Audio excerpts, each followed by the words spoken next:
ہر امت میں سے اس کا پیغمبر اللہ کی بارگاہ میں گواہی دے گا کہ یا اللہ، ہم نے تو تیرا پیغام اپنی قوم کو پہنچا دیا تھا، تبلیغ کا فریضہ سر انجام دے دیا تھا، اب انہوں نے نہیں مانا، وہ اس طرف نہیں آئے تو ہمارا کیا قصور؟ پھر ان سب پر نبی کریم صلی اللہ علیہ وسلم گواہی دیں گے کہ یا اللہ، یہ سچے ہیں۔ آپ صلی اللہ علیہ وسلم یہ گواہی اس قرآن پاک کی وجہ سے دیں گے جو آپ صلی اللہ علیہ وسلم پر نازل ہوا، جس میں گزشتہ انبیاء اور ان کی قوموں کی سرگزشت بھی حسب ضرورت بیان کی گئی ہے۔ یہ ایک سخت مقام ہوگا جس کا تصور ہی جو ہے وہ لرزہ طاری کر دینے والا ہے۔ حدیث میں آتا ہے کہ ایک مرتبہ نبی کریم صلی اللہ علیہ وسلم نے حضرت عبداللہ بن مسعود رضی اللہ تعالیٰ عنہ سے قرآن پاک کی سننے کی خواہش ظاہر فرمائی۔ وہ سناتے ہوئے جب اس آیت پر پہنچے تو آپ صلی اللہ علیہ وسلم نے فرمایا بس کافی ہے۔ حضرت ابن مسعود رضی اللہ عنہ فرماتے ہیں کہ میں نے دیکھا آپ صلی اللہ علیہ وسلم کی دونوں آنکھوں سے آنسو رواں تھے۔ اس کے بعد اللہ تعالیٰ نے انسان کی آسانی کے لیے، انسان کی سہولت کے لیے تیمم کی پرمیشن دی ہے کہ اگر تمہیں پانی نہ ملے تو پاک مٹی کا قصد کرو اور اپنے منہ اور اپنے ہاتھ مل لو۔ اللہ تعالیٰ کہہ رہے ہیں کہ یقیناً اللہ تعالیٰ اپنے ساتھ شریک کیے جانے کو نہیں بخشتا، اس کے سوا جسے چاہے بخش دیتا ہے، اور جو اللہ تعالیٰ کے ساتھ شریک کرے اس نے بہت بڑا گناہ اور بہتان مانا۔ کیونکہ دوسرے مقام پر بھی ہے، اللہ تعالیٰ فرماتے ہیں ان الشرک لظلم عظیم، شرک ظلم عظیم ہے، اس لیے اللہ تعالیٰ اس گناہ کو معاف نہیں کریں گے۔ یہ حدیث میں بھی اسے سب سے بڑا گناہ قرار دیا گیا ہے۔ پھر دوسرے ربع کا آغاز ہوتا ہے کہ پھر ان میں سے بعض نے تو اس کتاب کو مانا اور بعض اس سے رک گئے اور جہنم کا جلانا کافی ہے۔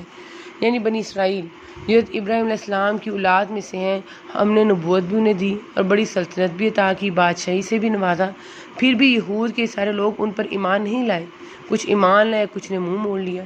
مطلب یہ ہے کہ اے محمد صلی اللہ علیہ وسلم، اگر یہ آپ کی نبوت کی طرف نہیں آ رہے، اس پر ایمان نہیں لا رہے تو یہ کوئی انوکھی بات نہیں ہے۔ ان کی تو تاریخ ہی نبیوں کی تکذیب سے بھری پڑی ہے، حتیٰ کہ اپنی نسل کے نبیوں پر بھی ایمان نہیں لائے۔ اور پھر اللہ تعالیٰ کہہ رہے ہیں کہ ان کا انجام پھر کیا ہوگا؟ جن لوگوں نے ہماری آیتوں سے کفر کیا انہیں ہم یقیناً آگ میں ڈال دیں گے، جب ان کی کھالیں پک جائیں گی تو ہم ان کے سوا اور کھالیں بدل دیں گے تاکہ وہ عذاب چکھتے رہیں۔ یقیناً اللہ تعالیٰ غالب حکمت والا ہے۔ یعنی جہنم میں اہل کتاب کے منکرین ہی نہیں جائیں گے بلکہ دیگر تمام کفار کا ٹھکانہ بھی جہنم ہے، اور یہ جہنم کے عذاب کی سختی کا، تسلسل کا اور ہمیشگی کا بیان ہے۔ صحابہ کرام رضی اللہ عنہما سے منقول بعض آثار بھی ہمیں بتاتے ہیں کہ کھالوں کی یہ تبدیلی دن میں 20 نہیں بلکہ سینکڑوں مرتبہ عمل میں آئے گی، اور مسند احمد کی روایت کی روح سے جہنمی جہنم میں اتنے فربا ہو جائیں گے کہ ان کی کانوں کی لوہوں سے پیچھے گردن تک کا فاصلہ 700 سال کی مسافت جتنا ہوگا، اور ان کی کھال کی موٹائی 70 بالشت اور داڑھ احد پہاڑ جتنی ہوگی۔ اللہ تعالیٰ تاکیدی حکم دے رہے ہیں کہ عمارت والوں کی امانتیں انہیں پہنچاؤ۔ اس آیت میں مخاطب عوام حکام دونوں ہیں، دونوں کو تاکید ہے کہ امانتیں انہیں پہنچاؤ جو امانتوں کے اہل ہیں۔ اس میں تو ایک تو وہ امانتیں شامل ہیں جو کسی نہ کسی کے پاس رکھوائی جاتی ہوں، ان میں خیانت نہ کی جائے بلکہ حفاظت کے ساتھ اس کے حقدار کو پہنچا دی جائے۔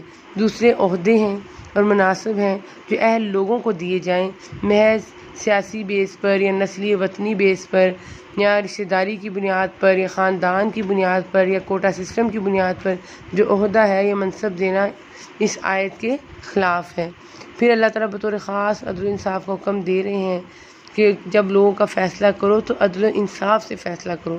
ایک حدیث میں کہ حاکم جب تک ظلم نہ کرے اللہ تعالیٰ اس کے ساتھ ہوتا ہے، جب وہ ظلم کا ارتکاب شروع کر دیتا ہے تو اللہ تعالیٰ اسے اپنے نفس کے حوالے کر دیتا ہے۔ ساتھ ہی اللہ تعالیٰ کہہ رہے ہیں کہ اے ایمان والو، فرمانبرداری کرو اللہ تعالیٰ کی اور فرمانبرداری کرو رسول صلی اللہ علیہ وسلم کی اور تم میں سے اختیار والوں کی۔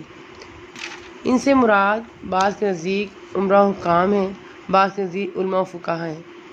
مطلب یہ کہ اصل اطاعت تو اللہ تعالیٰ ہی کی ہے، کیونکہ سورہ اعراف میں خبردار مخلوق بھی اسی کی ہے، حکم بھی اسی کا ہے، اور سورہ یوسف میں بھی ہے کہ ان الحکم الا للہ، حکم صرف اللہ ہی کا ہے۔ لیکن چونکہ رسول اللہ صلی اللہ علیہ وسلم خالص منشا الہی کا مظہر ہیں اور اللہ تعالیٰ کی مرضیات کا نمائندہ ہے، اس لیے اللہ تعالیٰ نے فرمایا کہ رسول صلی اللہ علیہ وسلم کی جو اطاعت ہے دراصل اللہ تعالیٰ کی اطاعت ہے۔ من یطیع الرسول فقد اطاع اللہ، جس نے رسول کی اطاعت کی اس نے اللہ کی اطاعت کی۔ تاہم عمرہ حکام کی اطاعت بھی ضروری ہے کیونکہ وہ یا تو اللہ اور اس کے رسول صلی اللہ علیہ وسلم کے حکام کا نفاذ کرتے ہیں یا امت کی بہتری کا انتظام اور نگہداشت کرتے ہیں۔ اسی طرح اس میں علماء فقہا بھی شامل ہیں، یعنی ان کی اطاعت اس لیے کرنی ہوگی کہ وہ اللہ اور اس کے رسول کے کام ہمارے تک پہنچاتے ہیں، بیان کرتے ہیں اور اس کے دین کی طرف ہدایت کرتے ہیں، ہماری رہنمائی فرماتے ہیں، لیکن ان کی اطاعت بھی صرف اسی وقت تک کی جائے گی جب تک کہ عوام کو صرف اللہ اور اس کے رسول صلی اللہ علیہ وسلم کی باتیں بتائیں۔ لیکن اگر وہ اس سے منہ پھیریں تو عوام کے لیے ان کی اطاعت بھی ضروری نہیں، بلکہ انحراف کی صورت میں جانتے بوجھتے ان کی اطاعت کرنا سخت نافرمانی ہے اور گناہ ہے۔ پھر آگے آتا ہے کہ آپ نے انہیں نہیں دیکھا جن کا دعویٰ یہ ہے کہ جو کچھ آپ سے پہلے اتارا گیا اس پر ان کا ایمان ہے، لیکن وہ اپنے فیصلے غیر اللہ کی طرف لے جانا چاہتے ہیں، حالانکہ انہیں حکم دیا گیا ہے کہ شیطان کا انکار کریں۔ شیطان تو یہ چاہتا ہے کہ انہیں بہکا کر دور ڈال دے۔ یہ آیات ایسے لوگوں کے بارے میں نازل ہوئیں جو اپنا فیصلہ عدالت میں لے جانے کے بجائے سرداران یہود یا سرداران قریش کی طرف لے جانا چاہتے تھے۔ تاہم اس کا حکم عام ہے، اس میں وہ تمام لوگ شامل ہیں جو کتاب و سنت سے منہ موڑتے ہیں اور اپنے فیصلوں کے لیے ان دونوں کو چھوڑ کر کسی اور طرف رخ کرتے ہیں۔ ورنہ مسلمانوں کا حال تو یہ ہوتا ہے جو کہ سورہ نور کی آیت نمبر 51 میں ہے کہ جب انہیں اللہ تعالیٰ اور رسول صلی اللہ علیہ وسلم کی طرف بلایا جاتا ہے تاکہ وہ ان کے درمیان کوئی فیصلہ کریں تو کہتے ہیں کہ سمیعنا و اطعنا۔ ایسے لوگوں کے بارے میں پھر اللہ تعالیٰ کے فرماتے ہیں نا کہ وَأُولَٰئِکَ هُمُ الْمُفْلِحُونَ، یہی لوگ فلاح پانے والے ہیں، یہی لوگ کامیاب ہیں، انہی لوگوں نے الٹیمیٹ سکسیس حاصل کر لی ہے۔ اگلا اصول اللہ تعالیٰ بیان کرتے ہیں کہ اس رسول صلی اللہ علیہ وسلم کی اطاعت جو کرے اسی نے اللہ تعالیٰ کی فرما برداری کی، یعنی رسول صلی اللہ علیہ وسلم کی اطاعت کے بغیر جو ایمان ہے وہ مکمل ہی نہیں ہے۔ پھر تیسرے ربع کے آغاز میں ایک تیسرے گروہ کا ذکر ہے جو منافقین کا تھا۔ یہ مسلمانوں کے پاس آتے تو اسلام کا اظہار کرتے تاکہ مسلمانوں سے محفوظ رہیں، اپنی قوم کے پاس جاتے تو شرک کرتے، بت پرستی کرتے تاکہ وہ انہیں اپنا ہی ہم مذہب سمجھیں اور یوں دونوں سے فائدے حاصل کرتے، مفادات حاصل کرتے۔ یہاں پر ان سے معاملے کے بارے میں کچھ انسٹرکشن پھر اللہ تعالیٰ نے دی ہیں۔ اس کے بعد قتل عمد یعنی قتل خطا کا اللہ تعالیٰ جرمانہ بیان کر رہے ہیں، جو دو چیزیں ہیں، ایک بطور کفارہ و استغفار ہے، یعنی مسلمان غلام کی گردن آزاد کرنا، اور دوسری چیز بطور حق العباد کے ہے اور وہ ہے دیت۔ مقتول کے خون کے بدلے میں جو چیز مقتول کے وارثوں کو دی جائے وہ دیت ہے۔ اللہ تعالیٰ کہہ رہے ہیں بے اپنی جانوں اور مالوں سے اللہ تعالیٰ کی راہ میں جہاد کرنے والے مومن اور بغیر عذر کے بیٹھ رہنے والے مومن برابر نہیں۔ اپنے مالوں اور اپنی جانوں سے جہاد کرنے والوں کو بیٹھ رہنے پر اللہ تعالیٰ نے درجوں میں بہت فضیلت دے رکھی ہے۔ یوں تو اللہ تعالیٰ نے ہر ایک کو خوبی اور اچھائی کا وعدہ دیا ہے، لیکن مجاہدین کو بیٹھ رہنے والوں پر بہت بڑے اجر کی فضیلت دے رکھی ہے۔ جب یہ آیت نازل ہوئی کہ اللہ کی راہ میں جہاد کرنے والے اور گھروں میں بیٹھنے والے جو ہیں وہ یکساں نہیں ہیں، برابر نہیں ہیں، تو عبداللہ بن ام مکتوم رضی اللہ تعالیٰ عنہ نبینہ صحابی تھے، انہوں نے عرض کی کہ ہم تو معذور ہیں جس کی وجہ سے ہم جہاد میں حصہ لینے سے محروم ہیں۔ مطلب یہ تھا کہ گھر میں بیٹھ رہنے کی وجہ سے جہاد میں حصہ لینے والوں کے برابر ہم تو اجر و ثواب حاصل نہیں کر سکیں گے، حالانکہ ہمارا گھر میں بیٹھ رہنا بطور شوق نہیں ہے یا جان کی حفاظت کے لیے نہیں ہے، بلکہ عذر شرعی کی وجہ سے ہے۔ اس پر اللہ تعالیٰ نے غیر اولی الضرر یعنی بغیر عذر کے کا استثناء نازل فرمایا، یعنی عذر کے ساتھ بیٹھ رہنے والے مجاہدین کے ساتھ اجر میں برابر کے شریک ہیں کیونکہ ان کو ان کے عذر نے روکا ہوا ہے۔ بعد پھر اللہ تعالیٰ نے دو امپورٹنٹ احکامات جاری کیے ہیں، ایک صلاۃ القصر کا اور دوسرا صلاۃ الخوف کا۔ صلاۃ القصر کا جو حکم ہے اللہ تعالیٰ نے آیت نمبر 101 میں دیا ہے کہ اس میں حالت سفر میں نماز قصر کرنے یعنی دوگانہ ادا کرنے کی اجازت دی جا رہی ہے، اور پھر آیت 102 میں صلاۃ الخوف کی اجازت کا حکم دیا جا رہا ہے۔ صلاۃ الخوف کے معنی ہے خوف کی نماز۔ یہ اس وقت مشروع ہے جب مسلمان اور کافروں کی فوجیں اسے کے مقابل جنگ کے لیے تیار کھڑی ہوں اور ایک لمحے کی بھی غفلت جو ہے مسلمان کے لیے سخت خطرناک ثابت ہو سکتی ہو۔ ایسے حالات میں اگر نماز کا وقت ہو جائے تو صلاۃ الخوف پڑھنے کا حکم ہے، جس کی مختلف صورتیں جو ہے حدیث میں بیان کی گئی ہیں۔ چوتھے ربع کا آغاز ہوتا ہے جس میں کہا جا رہا ہے کہ یہ تو اللہ تعالیٰ کو چھوڑ کر صرف عورتوں کو پکارتے ہیں اور دراصل یہ صرف سرکش شیطان کو پوجتے ہیں، اسے اللہ نے لعنت کی ہے۔ اور پھر آگے اللہ تعالیٰ کہہ رہے ہیں کہ شیطان نے جو دعوے کیے تھے ان کے متعلق اللہ تعالیٰ بتا رہے ہیں کہ اس نے بیڑا اٹھایا ہے کہ تیرے بندوں سے میں مقرر شدہ حق حصہ لے کر رہوں گا۔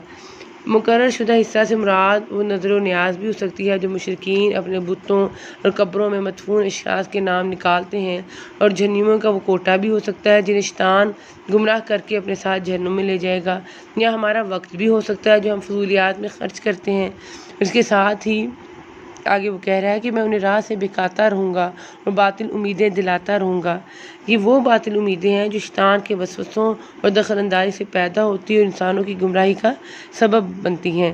انسان کی آرزویں اور امیدیں کبھی ختم ہی نہیں ہوتی، جیسا کہ ایک حدیث کا مفہوم ہے نا کہ انسان اپنی آرزوؤں کو لے کر چلتا چلا جاتا ہے کہ یہاں تک کہ وہ اپنی قبر تک پہنچ جاتا ہے۔ پھر آگے وہ کہہ رہا ہے کہ انہیں سکھاؤں گا کہ جانوروں کے کان چیر دیں۔ یہ اس وقت کی ایک ٹریڈیشن تھی، اور ان سے کہوں گا کہ اللہ تعالیٰ کی بنائی صورت کو بگاڑ دیں۔ اللہ تعالیٰ کی تخلیق کو بدلنے کی کئی صورتیں بیان کی گئی ہیں۔ ایک تو یہی جس کا بھی یہاں ذکر ہوا ہے، یعنی کان وغیرہ کاٹنا، چیرنا، سوراخ کرنا، اور جیسے جسمانی ساخت کو بدلنا، مثلاً مرد کی اور عورت کی جو ساخت ہیں ان کو بدل کر ان کی اصل ساخت سے الٹ، ان کے اصل رول سے الٹ ان سے کام لینا۔ اور اس کے ساتھ ساتھ اللہ تعالیٰ نے چاند، سورج، پتھر، آگ وغیرہ اشیاء مختلف پرپس کے لیے بنائی ہیں، لیکن مشرکین نے ان کے مقصد تخلیق کو بدل کر ان کو معبود بنا لیا۔ جو شخص اللہ کو چھوڑ کر شیطان کو اپنا رفیق بنائے گا وہ صریح نقصان میں ڈوبے گا۔ یعنی اللہ تعالیٰ بھی ساتھ ہی بتا بھی رہے ہیں کہ اگر تم شیطان کے پیچھے لگو گے تو اپنا ہی نقصان کرو گے۔ اور پھر آگے اللہ تعالیٰ ازواجی معاملات کے متعلق انسٹرکشن دے رہے ہیں کہ اگر بہترین خاندان اور بہترین رشتوں کی بنیاد جو ہے وہ رکھنی ہے تو تقویٰ پر رکھنی ہے، کیونکہ یہ بنیاد جو ہے وہ انا اور میں پر نہیں رکھی جاتی، اس چیز پر رکھی نہیں جاتی کہ اس کے فرائض یہ ہیں، میرے حقوق یہ ہیں، یا میرے فرائض یہ ہیں، اس کے حقوق یہ ہیں۔ کہہ رہے ہیں کہ اگر تم اصلاح کرو، تقویٰ اختیار کرو، احسان کی روش پر چلو، تو ہی تم پھر بہترین خاندان نظام کی اگزامپل قائم کر سکتے ہو۔ اللہ تعالیٰ نے اس سلسلے میں بہت سارے احکامات جو ہیں بیان کیے ہیں، لیکن ان کے ساتھ ساتھ بار بار اللہ تعالیٰ نے تقویٰ کو اپنانے پر بہت زور دیا ہے کہ اگر خدا خوفی نہیں رکھو گے تو جو سارے کے سارے پرنسپلز جو ہیں، یہ سارے کے سارے جو انسٹرکشنز ہیں، یہ دھری کی دھری ہی رہ جائیں گی۔ اللہ تعالیٰ اہل ایمان سے مخاطب ہو کر فرماتے ہیں، اے ایمان والو، عدل و انصاف پر مضبوطی سے جم جانے والے اور خوشنودی اللہ تعالیٰ کی خوشنودی کے لیے سچی گواہی دینے والے بن جاؤ۔ اس آیت میں عدل و انصاف کی تاکید اور اس کے لیے جن باتوں کی ضرورت ہے ان کی اہتمام کرنے کا حکم دیا گیا ہے، مثلا یہ کہ ہر حال میں عدل کرو، صرف اللہ کی رضا تمہارے پیش نظر ہو۔ انصاف کی زد اگر تم پر یا تمہارے پیرنٹس پر یا دیگر قریبی جو ریلیٹیوز ہیں ان پر بھی پڑے تب بھی تم پرواہ مت کرو۔ کسی مالدار کی اس کی مالداری کی وجہ سے رعایت نہ کرو، کسی تنگ دست کے فقر سے خوف مت کھاؤ، کیونکہ وہی جانتا ہے کہ ان دونوں کی بہتری کس میں ہے۔ فیصلے میں خواہش نفس، عصبیت اور دشمنی آڑے نہیں آنی چاہیے، بلکہ ان سب کو نظر انداز کر کے بے لاگ عدل کرو۔ عدل کا اہتمام یہ جس سوسائٹی میں ہوگا وہاں امن و سکون اور اللہ تعالیٰ کی رحمتوں کی طرف سے رحمتوں اور برکتوں کا پھر نزول ہوگا۔ آخر میں آج کی دعا دیکھ لیتے ہیں جو کہ سورۃ آل عمران کی آیت نمبر 193 اور 194 میں ہے۔